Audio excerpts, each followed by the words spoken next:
దోర్నాల మండల పరిషత్ కార్యాలయంలో జరిగిన సర్వసభ్య సమావేశంలో గందరగోళం చోటు చేసుకుంది. ఎర్రగొండపాలెం ఎమ్మెల్యే తాటిపర్తి చంద్రశేఖర్ సమావేశంలో పాల్గొనగా ఎంపీడీఓ సహా కీలక అధికారులు హాజరు కాకపోవడంతో ఆయన తీవ్ర అసంతృప్తి వ్యక్తం చేశారు.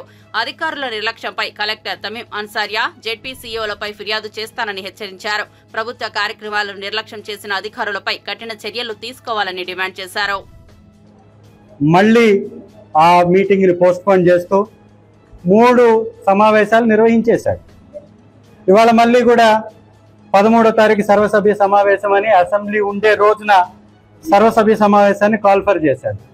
అయినా కూడా నేను ఆ సమావేశానికి వస్తానని చెప్పడంతో దాన్ని మళ్ళీ 15వ తారీఖుకి పోస్ట్పోన్ చేస్తున్నట్టుగా 15వ తారీఖు మండల సర్వసభ్య సమావేశాన్ని మళ్ళీ 15వ తారీఖు ఈ రోజుకు పోస్ట్పోన్ చేశాడు.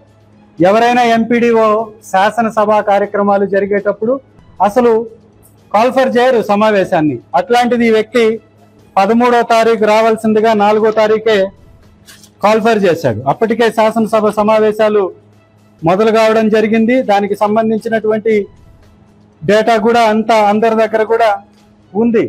సో 13వ తారీఖు క్యాన్సిల్ చేసినటువంటి ఈ వ్యక్తి 15వ తారీఖు మళ్ళీ ఇవాళ కాల్ఫర్ చేసి ఇవాళ మళ్ళీ స్వచ్ఛ భారత్ కార్యక్రమం పిలిపించారు కాబట్టి నేను రావట్లేదు, మీరు నిర్వహించండి అని ఇక్కడ ఉన్నటువంటి మేడం గారు ఏఓ గారికి బాధ్యతలు అప్పచెప్పాడు. పోనీ ఏఓ గారన్నా అది నిర్వహిస్తారా అంటే ఇక్కడ ఒక్క అధికారి కూడా రాకుండా ఇక్కడ ఏ అధికారం లేనటువంటి తెలుగుదేశం ఇన్ఛార్జ్ చుట్టూ ప్రదక్షిణలు చేస్తూ ఇదే దోర్నాల ప్రాంతంలోనే ఉంది దోర్నాలలోని వివిధ కార్యక్రమాల్లో పాల్పంచుకుంటున్నటువంటి ఎంపీడీఓ గారు 10:30కి మీటింగ్ కాల్ఫర్ చేసి 11 గంటలకని నోటీస్ ఇచ్చి 12:20కి దొడ్డిదారిన లోపలికి పక్కన ఉన్నటువంటి ఆఫీస్కి కనీసం మీటింగ్ హాల్లోకి కూడా రాకుండా దొడ్డిదార ఆఫీస్కి వెళ్ళేసి ఎవరో కోరం లేకుండా ఉండడం వలన దీన్ని పోస్ట్పోన్ చేస్తున్నామని పారిపోయాడు ఇక్కడి నుంచి. ఇక్కడ అందరూ ఉన్నారు, ఎంపీటీసీలు అందరూ ఉన్నారు. అసలు పోస్ట్పోన్ చేయాల్సింది, వాయిదా వేయాల్సింది ఎవరు? అధ్యక్షత వహించేటటువంటి ఎంపీపీ గారు. ఎంపీపీ గారు ఇక్కడే ఉన్నారు. ఇప్పుడు దాదాపుగా మేము హాల్లో 1:30 అవుతున్నా కూడా ఇక్కడే కూర్చొని ఉన్నాం. దాదాపు 2 కావస్తుంది, ఇక్కడే ఉన్నాం. ఈ వ్యక్తి అటు నుంచి అటు వచ్చేసి అటు నుంచి బయటకు పారిపోతాడు. ఎంపీటీసీలు అందరూ బయట నిలబడి ఉన్నారు, ఏ అధికారి రాలేదు అని. దొడ్డిదారిన ఇక్కడ ఎవరైతే పంచాయతీ సెక్రటరీలు ఉంటారో ఆ సెక్రటరీలని లోపల పిలిపించేసుకొని సంతకాలు పెట్టించుకొని అటు నుంచి అటు వెళ్ళిపోతారు. నిజంగా నితిన్ శ్రీలీల జంటగా నటించిన చిత్రం రాబిన్ హుడ్. వెంకీ కుడుమల దర్శకత్వం వహించిన ఈ సినిమా మార్చి 28న విడుదల కానుంది. తాజాగా చిత్ర బృందం రాజమహేంద్రవరంలో సందడి చేసింది. స్థానిక మీడియాతో సినిమా విశేషాలు పంచుకుంది. సినిమా తప్పకుండా విజయం సాధిస్తుందని నమ్ముతున్నట్లు తెలిపింది. ఈ కంటెంట్ ప్రేక్షకులకు నచ్చుతుందని ఆశాభావం వ్యక్తం చేసింది. బాగుండబోతుంది. ఫుల్ ఎంటర్టైన్మెంట్ తో పాటు మంచి సాంగ్స్, మంచి ట్విస్ట్, సర్ప్రైజ్ ఉండబోతుంది. అండ్ నాది లీలా కూడా ఈ సినిమాతో మా ఇద్దరితో మంచి హిట్ పేరు వస్తుంది. అండ్ ఈ సినిమాలో Leela has got a very good character. Start end వరకు she will be in the entire film. It's very good role for her. ఈ character it shows her comical side. మామూలుగా లీలా అంటే డ్యాన్స్ అంటూ ఉంటారు, కానీ ఈ సినిమాలో డ్యాన్స్తో పాటు తన కామిక్ సైడ్, తన యాక్టింగ్ కూడా చూస్తారు ఈ సినిమాలో. అండ్ ఈ సినిమాకి మెయిన్ అసలు వచ్చేసి మా సాంగ్స్ అండి. మా జీవి గారు గేవ్ లైక్ వండర్ఫుల్ సాంగ్స్. ఒక లాస్ట్ వీక్ ఇచ్చిన పాట అది ద సర్ప్రైజ్. ఆ పాట పెద్ద హిట్ అయింది. సో అదే థ్యాంక్ జీవి గారు and Keerthika Sharma. So March 28 in theaters. Please come and watch Robin Hood. Thank you. Rajamouli నాకేం కొత్త ఏం కాదు, ఎందుకంటే మీరు చూస్తున్నారు. నేను ఎప్పుడు ఓపెనింగ్స్ కానీ ఎప్పుడు వస్తూనే ఉంటా. అండ్ ఇక్కడ డబులేషన్ దగ్గర మా గ్రాండ్ మదర్ కూడా ఉంటారు. So this is not new for me. And of course ఒక పాటలు కూడా రాజమండ్రి అని ఉంది. బట్ ఇప్పుడు మీకోసం ఇదే March 28 నాకు చాలా ఇష్టమైన సినిమా. ఐ థింక్ ఇప్పటి వరకు నేను చేసిన క్యారెక్టర్స్లో నాకు చాలా నచ్చిన క్యారెక్టర్. మీ అందరికి కూడా ఏదైతే ఒక ఆఫ్ స్క్రీన్ కామిక్ టైమింగ్ నాది ఏదైతే కొంచెం నార్మల్గా చూసారో డైరెక్టర్ గారు అండ్ హీరో గారు, సో దాన్ని మేము కొంచెం ఇన్కల్కేట్ చేసి సినిమాలో పెట్టాం. అండ్ సో నా పరంగా అయితే నా క్యారెక్టర్ పరంగా నాకైతే మీరు చాలా ఎంజాయ్ చేస్తారు. అండ్ ఎస్పెషలీ పిల్లలు తీసుకొని వెళ్ళొచ్చండి ఈ సినిమాకి. మీరు you will really have a blast. అలాగే అదే అండి 28th మార్చ్ థియేటర్స్కి రాబిన్ హుడ్ సినిమాకి రండి, ఎంజాయ్ చేయండి. Thank you so much.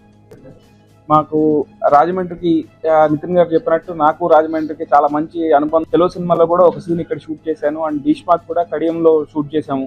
And ఈ సినిమా కూడా ఒక పంటి సీన్ కోసం రాజమండ్రి పక్కన ఆ గోదావరి దగ్గర షూట్ చేశానండి. అలాగే ఈ సినిమాకి ఇక్కడికి ప్రమోషన్ రావడం, ఫస్ట్ మా గ్రౌండ్ ప్రమోషన్స్ ఇక్కడ నుంచి స్టార్ట్ అవడం అనేది చాలా హ్యాపీగా ఉంది.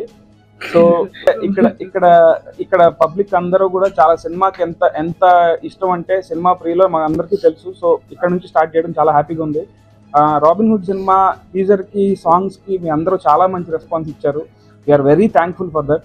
అండ్ మా జీవి ప్రకాష్ గారికి అండ్ ఈ సినిమాలో వచ్చేసిన టెక్నీషియన్ అందరికీ కూడా. Welcome to top headlines. Andhra జాతిపిత అమరజీవి పొట్టి శ్రీరాములు 58 రోజుల ఆమరణ దీక్షకు గుర్తుగా అమరావతిలో 58 అడుగుల విగ్రహాన్ని ఏర్పాటు చేయాలని నిర్ణయించినట్లు ఏపీ ముఖ్యమంత్రి చంద్రబాబు తెలిపారు. ఈ మేరకు పొట్టి శ్రీరాములు జయంతి సందర్భంగా ఉండవల్లిలోని తన నివాసంలో చంద్రబాబు ఆయనకు నివాళులు అర్పించారు. ఈ సందర్భంగా ఏర్పాటు చేసిన కార్యక్రమంలో మంత్రి నారాయణ, డోండి రాకేష్ తదితరులు పాల్గొన్నారు. సీఎం చంద్రబాబు మాట్లాడుతూ ఆమరణ దీక్షతో ఆంధ్రులకు ప్రత్యేక రాష్ట్రాన్ని సాధించి పెట్టిన మహానీయుడంటూ పొట్టి శ్రీరాములు త్యాగాన్ని గుర్తు చేశారు.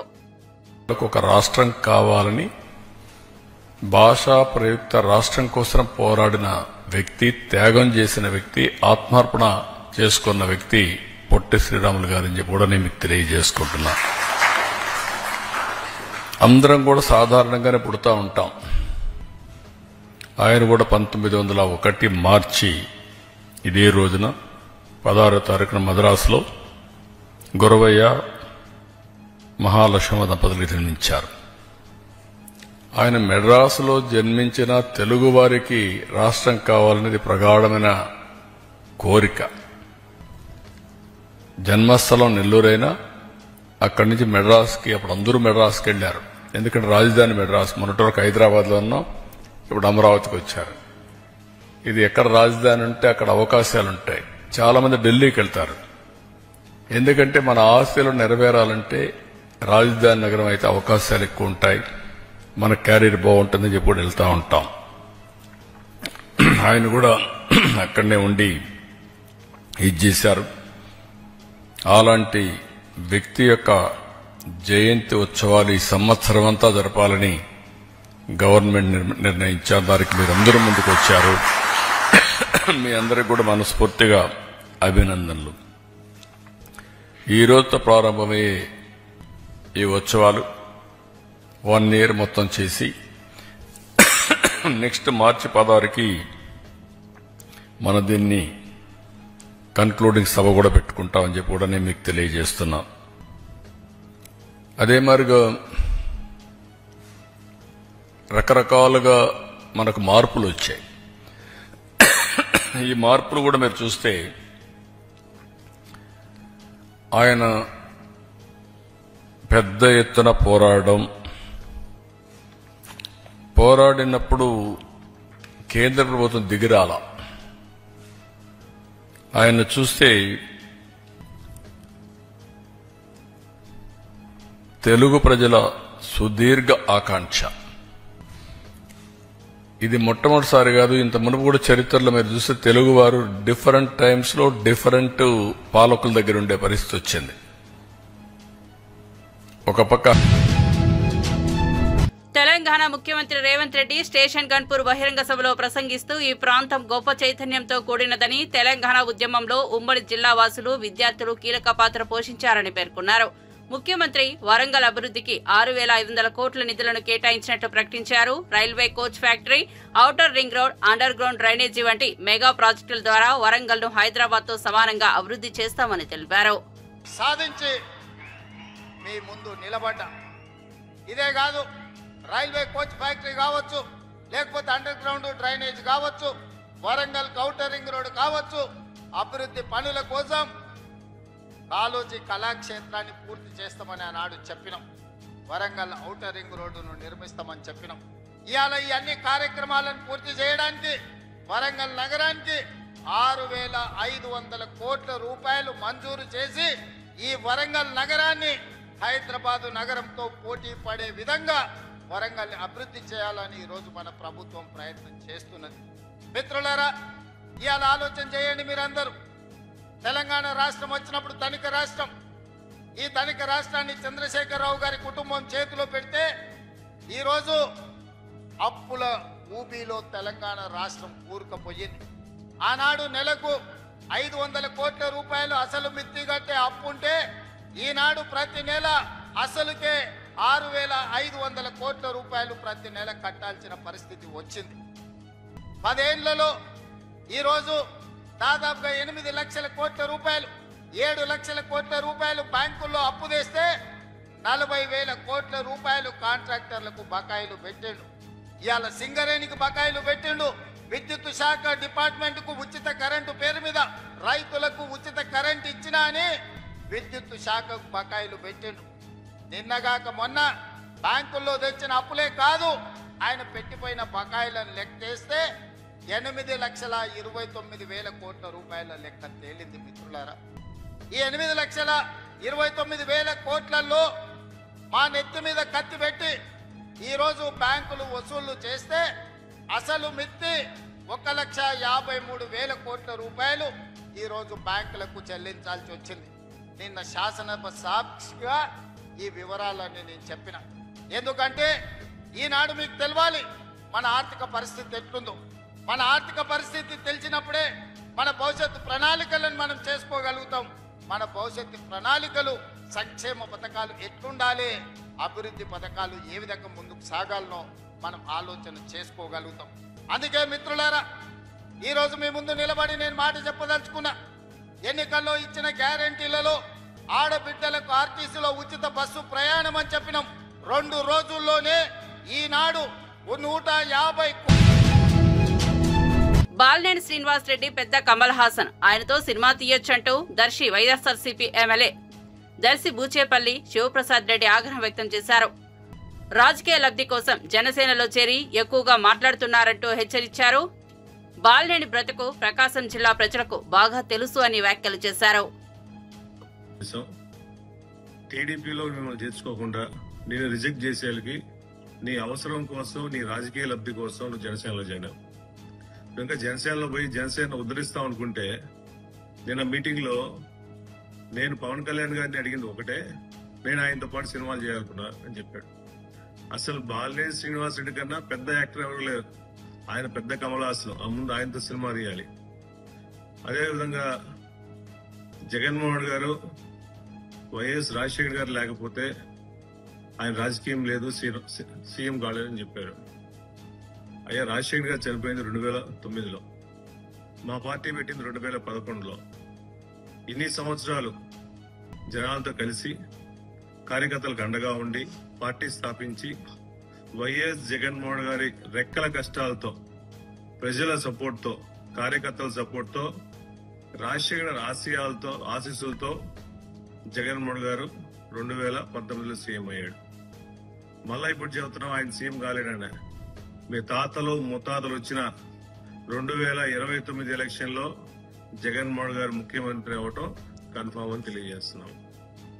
అదేవిధంగా జగన్మోహన్ గారు మీకు డబ్బులు ఇవ్వాలి, మీ డబ్బులు కొట్టేశారు, మీ కుటుంబ డబ్బులని. నువ్వు ప్రకాశం జిల్లాలో కార్యకర్తల దగ్గర నుంచి, నాయకుల దగ్గర నుంచి, పాత ఎమ్మెల్యేల దగ్గర నుంచి, ఇన్ఛార్జీల నుంచి నువ్వు దోచినట్టు ఎవడో దోషం చేయాల.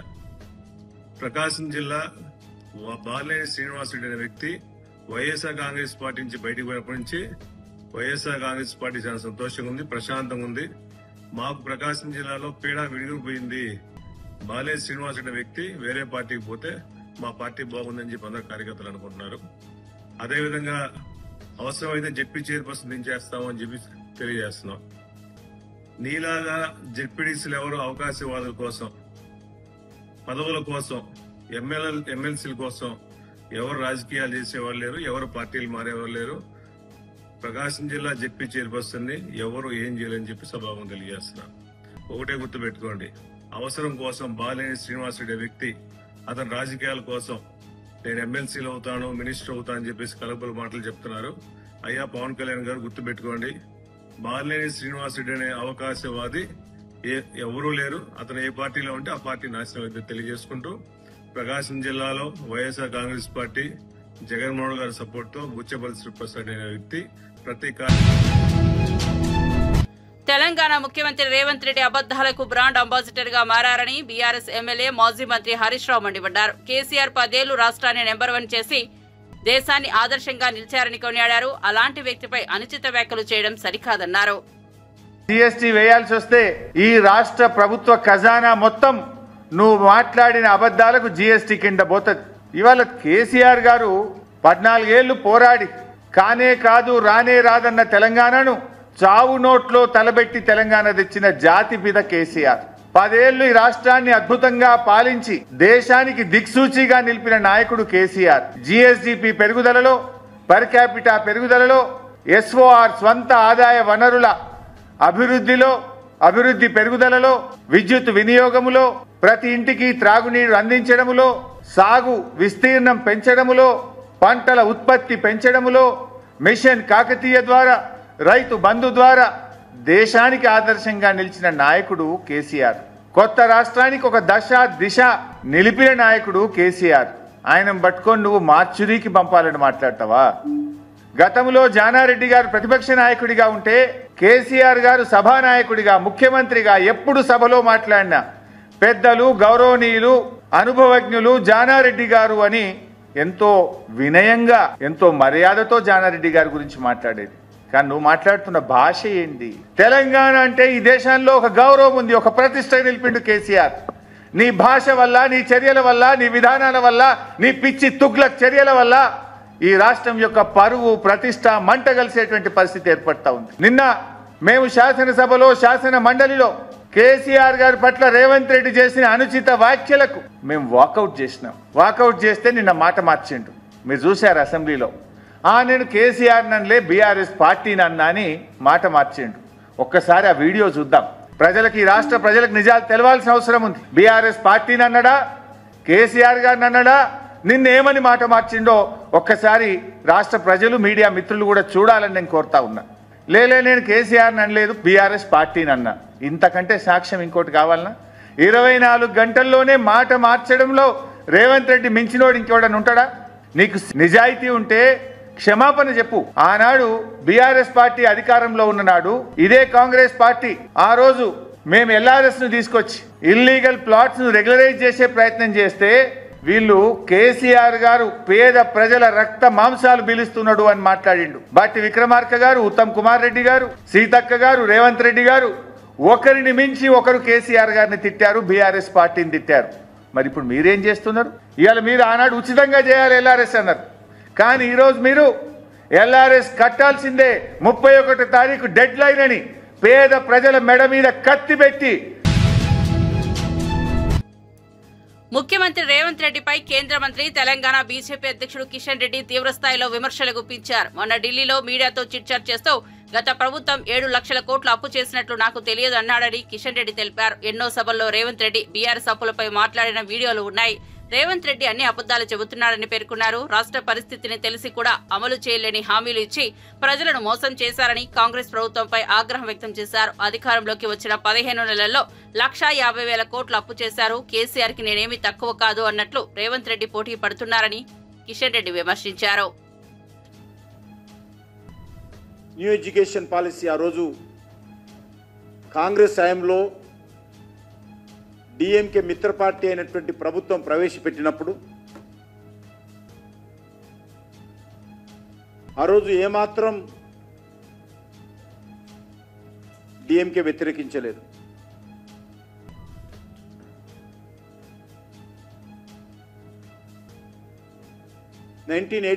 లో ఆ రోజు ఎడ్యుకేషన్ పాలసీ ప్రవేశపెట్టడం,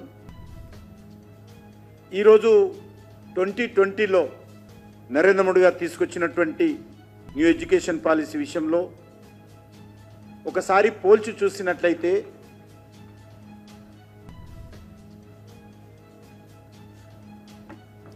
హిందీయేతర రాష్ట్రాలకు మరింతగా స్థానిక భాషలను ప్రోత్సహించేటువంటి విధానము ఈరోజు ఈ యొక్క న్యూ ఎడ్యుకేషన్ పాలసీలో నరేంద్ర మోడీ గారు ప్రవేశపెట్టారు, కేంద్ర ప్రభుత్వం ప్రవేశపెట్టింది. ఉన్నత విద్య వరకు కూడా విధిగా మాతృభాషలోనే చదువుకోవాలని కూడా కేంద్ర ప్రభుత్వము తీసుకురావడం జరిగింది. అసలు 3 లాంగ్వేజ్ ఫార్ములా రావడమే గత అనేక సంవత్సరాల నుంచి ఈ దేశంలో అమలు జరుగుతూ ఉంది.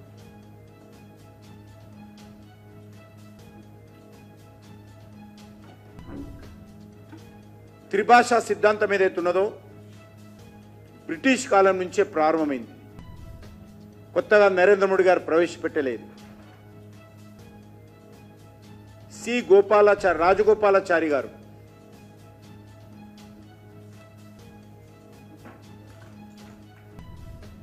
త్రిభాషా సిద్ధాంతానికి ఆయననే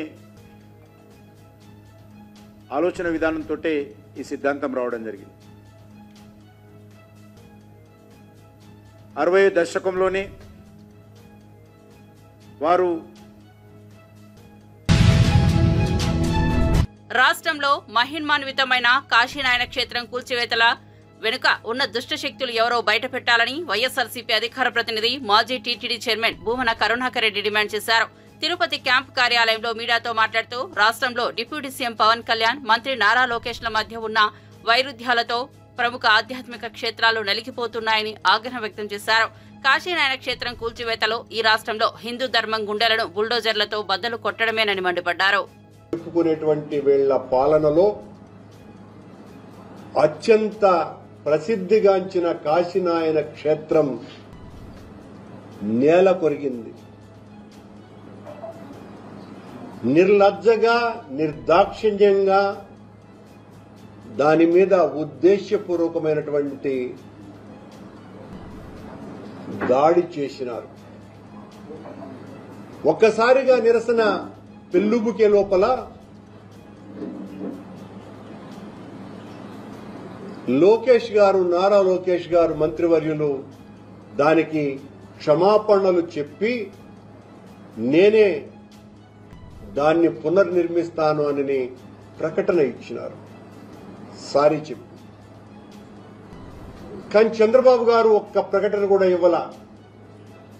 ముఖ్యమంత్రిగా ఉన్నటువంటి చంద్రబాబు నాయుడు గారు, పవిత్రతను కాపాడాలని చెప్పుకునేటువంటి చంద్రబాబు నాయుడు గారు ముఖ్యమంత్రి వర్యులు ఇంత దుర్మార్గం, పాశవికమైనటువంటి దాడి జరిగితే ఆయన నుంచి ఒక్క ప్రకటన కూడా రాల. దానికి తోడు ఆ ప్రాంతం ఏ మంత్రి కింద ఉన్నది అంటే జితాశువులు, చ్యుతాశయులు, పరమ పూజ్య పరివ్రాజికాచార్యులు, సనాతన ధర్మ పరిరక్షణ పీఠాధిపతి వర్యులు శ్రీ శ్రీ శ్రీ శ్రీ పవనానంద స్వాముల వారి దివ్య పర్యవేక్షణ కింద ఉన్నటువంటి ఆ ప్రాంతంలో ఈ ఘాతుక చర్య జరిగితే ఈ స్వామివార్ల ప్రవచనం బయటికి రానేలే. ఎందుకు ఇలా జరిగింది? సనాతన ధర్మం మీద దాడి చేస్తే వాళ్ల తలలు తీస్తాను అన్నంత భీకర ప్రతిజ్ఞలు చేసేటువంటి పవనానందుల స్వాముల వారి గొంతుగా మూగబోయిందా? ఆయన మాట్లాడాల్సినటువంటి అవసరం లేదా? జనగాం జిల్లా స్టేషన్ గన్పూర్ నియోజకవర్గంలో జరిగిన ప్రజాపాలన విజయోత్సవాల పేరుతో మంత్రి పొంగులేటి శ్రీనివాసరెడ్డి పాల్గొని ప్రసంగించారు. ఈ సందర్భంగా ఆయన మాట్లాడుతూ ఎన్నికల్లో ప్రజలు బుద్ధి చెప్పినప్పటికీ బీఆర్ఎస్ నాయకులు మాత్రం పగటి కలలు కనడం మానలేదని అన్నారు. ధనిక రాష్ట్రాన్ని అప్పుల ఊబిలోకి నెట్టారని మండిపడ్డారు. గొప్పలు చెప్పుకున్న కాళేశ్వరం ప్రాజెక్టు 3 ఏళ్లకే ఎందుకు కూలిపోయిందని మండిపడ్డారు. సభలో స్పీకర్ పట్ల అనుచితంగా వ్యాఖ్యలు చేసిన వ్యక్తిని సస్పెండ్ చేస్తే తప్పేంటని ప్రశ్నించారు. 6500 మనం తిన్నా తినకపోయినా, మన అవసరాలు ఉన్నా లేకపోయినా అసలు మిత్తి కడితేనే దేశంలో మన రాష్ట్రానికి గౌరవం ఉంటుంది. ఆ పరిస్థితి తీసుకొచ్చింది ఆ పెద్ద మనిషి. నిన్న మొన్న చూశారు, ఈ 15 నెలలలో అసెంబ్లీ జరిగేటప్పుడు ప్రధాన ప్రతిపక్ష నాయకుడు అని చెప్పుకుంటున్న ఆ పెద్ద మనిషి 2 సార్లు అసెంబ్లీకి వచ్చాడు. నోరు ఇప్పితే ఏ ముత్యాలు రాలతాయనో, ఆ మాట్లాడితే నిజాలు ఎక్కడ చెప్పాల్సి వస్తుందనో అసెంబ్లీకి రాడు. అసెంబ్లీకి వస్తే సమాధానము ఉండదు. ఇక వాళ్ళ తొత్తుని కౌరవ సైన్యాన్ని అసెంబ్లీకి పంపిస్తాడు. మొన్న చూశారు మీరందరూ, దళిత స్పీకర్ అని కూడా లెక్క చేయకుండా అహంకార పూరితంగా బీఆర్ఎస్ పార్టీ నాయకులకి సూచనలు ఎవరిస్తారా అంటే ఆ పెద్ద మనిషి కేసీఆర్ గారు ఇస్తాడు. ఆ సూచనల ప్రకారం అహంకార పూరితంగా దళిత స్పీకర్ అని కూడా చూడకుండా ఎలా అసభ్యంగా మాట్లాడారో తెలంగాణలోని ప్రతి బిడ్డ గమనించాడు. అదే వారు పరిపాలన చేసే నాడు మన శాసనసభ్యులు, కాంగ్రెస్ శాసనసభ్యులుగా కోమటిరెడ్డి వెంకటరెడ్డి గారు మిగతా మిత్రుల్ని వట్టి పుణ్యానికి శాశ్వతంగా శాసనసభ సభ్యత్వమే ఆనాడు రద్దు చేశారు. నిన్న మొన్న గౌరవ ముఖ్యమంత్రి గారు ఈ రాష్ట్రంలో జరుగుతున్న పరిస్థితిని గురించి, ప్రధాన ప్రతిపక్ష పాత్రని ఆ పెద్ద మనిషి ఎలా నిర్వహిస్తున్న దాని గురించి అనేక విషయాల గురించి క్షుణ్ణంగా చెప్పారు. కానీ అది వినే ఓపిక కూడా లేదు. వారు చెప్పేది తప్ప మన వినాల తప్ప మనం చెప్పేది వాళ్ళు వినే ఓపిక వాళ్ళకి లేదు. అదే ఎక్కడ వినాల్సి వస్తుందో అని, ఎక్కడ నిజం చెప్పాల్సి వస్తుందోనని అసెంబ్లీ నుంచి ఎప్పుడు గేటు దాటి బయట సొల్లు మాటలు మాట్లాడాలని తాపత్రయపడుతున్నారు బావమరుదులిద్దరు. ఇది నిజం. తెలంగాణ ప్రజల ప్రతిదీ గమనిస్తున్నారు. నిజం. ఎన్నికల ముందు ఆనాటి పిసిసి అధ్యక్షులు గౌరవ ఈనాటి ముఖ్యమంత్రి రేవంత్ రెడ్డి గారు మేమందరం